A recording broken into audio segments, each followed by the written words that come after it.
Salut la team! Et voilà, ça y est, on se retrouve pour la dernière et troisième partie de la vidéo. Et si jamais vous n'étiez pas avec nous auparavant, on est en train de voir les 3 étapes de la respiration complète.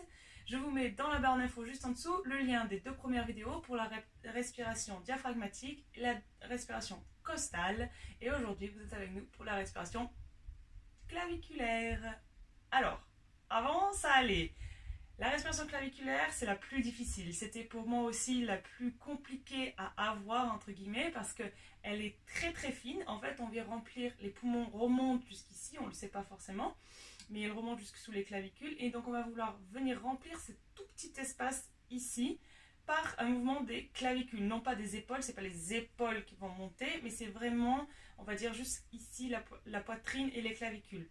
Si vous avez observé, vous verrez peut-être des femmes respirer comme ça. C'est souvent l'apanage des femmes et surtout des femmes qui ont eu des enfants. Puisque donc quand nous sommes enceintes, on ne peut plus respirer avec le diaphragme, il ne peut plus descendre au fur et à mesure puisque le fœtus prend toute la place. Et c'est un réflexe de survie du corps de venir faire passer la respiration par en haut. Malheureusement, ce processus n'est pas tout le temps d'effet à l'accouchement et donc on se retrouve à garder cette respiration que vous allez le voir est très très faible et vraiment une oxygénation vraiment moindre. C'est aussi la respiration des gens qui sont nerveux, des gens qui sont anxieux et des gens qui sont dépressifs. Donc c'est aussi la respiration des gens qui sont assis de manière régulière, c'est-à-dire qu'ils vont en fait venir tellement s'affaisser ici que la respiration ne va plus passer au niveau du diaphragme, au niveau des côtes, puisque tout est complètement fermé. Il ne reste plus que le haut de l'espace pour venir respirer. Alors, pour la respiration claviculaire, je vais essayer de vous montrer ça du mieux que je peux parce elle est tellement faible. Il y a plusieurs écoles. Soit, donc là par contre, je pense qu'il faut vraiment être en position assise. C'est plus simple. Alors, soit vous remettez les mains où elles étaient placées pour la respiration costale, c'est-à-dire non pas sur le devant des côtes, mais sous la poitrine en alignement avec les aisselles. Mais là, c'est pour être sûr que les côtes ne s'ouvrent pas. La respiration ne se fait pas par les côtes, donc il ne faut pas qu'elles bougent. La respiration ne se fait pas non plus par le ventre, donc le ventre est engagé et les côtes ne doivent pas bouger.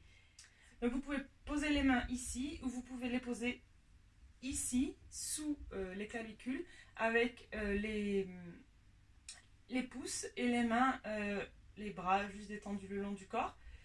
À vous de voir. Pour moi, c'est plus difficile dans ce sens de sentir et c'est surtout que du coup, j'ai tendance à respirer par les côtes. Je préfère donc avoir les mains sur les côtes. Mais vous pouvez bien sûr essayer comme ça en vous concentrant sur cet espace.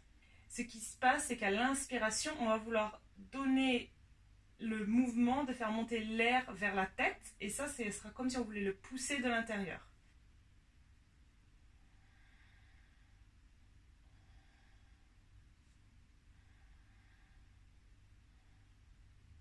Donc si vous essayez, vous allez voir que c'est vraiment une respiration très très faible et que très rapidement vous allez avoir cette impression de manquer d'oxygène et de vouloir revenir à une relation beaucoup plus relâchée. J'en suis moi-même à court de souffle parce qu'elle est vraiment petite. Je ne sais même pas si vous le voyez réellement à la caméra, mais c'est vraiment simplement la poitrine qui vient se soulever tout doucement, juste là sous les clavicules. Donc comme je vous l'ai dit auparavant, ça peut être un petit peu compliqué de mettre cette respiration en place. Ne perdez pas patience. Ne soyez pas perfectionniste. Si le mouvement n'est pas parfait, si les côtes bougent, c'est pas grave. Continuez à pratiquer 2-3 fois. Arrêtez et recommencez en isolant simplement le haut de la poitrine. Pour ce qui est des 2 respirations, c'est-à-dire costale et claviculaire, certaines personnes ont un sternum qui est très fermé, qui est très tendu, que ce soit dû au stress, à l'anxiété, mais aussi c'est noué de manière physique, c'est-à-dire par les muscles et les tendons qui se sont contractés au fur et à mesure du temps. Ça peut être aussi le dos qui se répercute sur le devant. Donc il peut être difficile pour vous de venir engager tous ces petits muscles et surtout d'avoir cette souplesse du sternum au début. Mais en pratiquant de manière régulière, la respiration complète va aussi vous amener à détendre toute cette partie et ces parties-là sont le siège de beaucoup d'émotions. Donc plus elles seront libres, plus elles seront mobiles, plus elles seront à même de respirer, de laisser passer, mieux ça sera. Voilà, donc c'était la dernière partie, la partie sur la respiration claviculaire. Je vous souhaite une superbe pratique sur ces 3 respirations, diaphragmatique, costale et claviculaire. Isolez-les au début, prenez votre temps. Ensuite, l'idée c'est de les lier. Donc à l'inspiration, ça sera ventre, côte, poitrine. Et à l'expiration, dans le même sens. Ventre, côte, poitrine. Ce n'est pas dans l'autre sens, c'est le même sens inspiration que expiration. Toujours par le nez. Dans la mesure du possible aussi, essayez de garder un dos droit.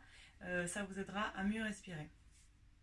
Comme d'habitude, si vous avez des questions, si vous avez besoin de plus d'informations ou de matériel, n'hésitez pas, les commentaires en dessous, Instagram, Facebook, je suis là pour y répondre. Et si vous faites des petits films sur IG, n'hésitez pas à me taguer, Sun Moon Yogi, je regarderai ça avec plaisir. A bientôt la team, bye bye.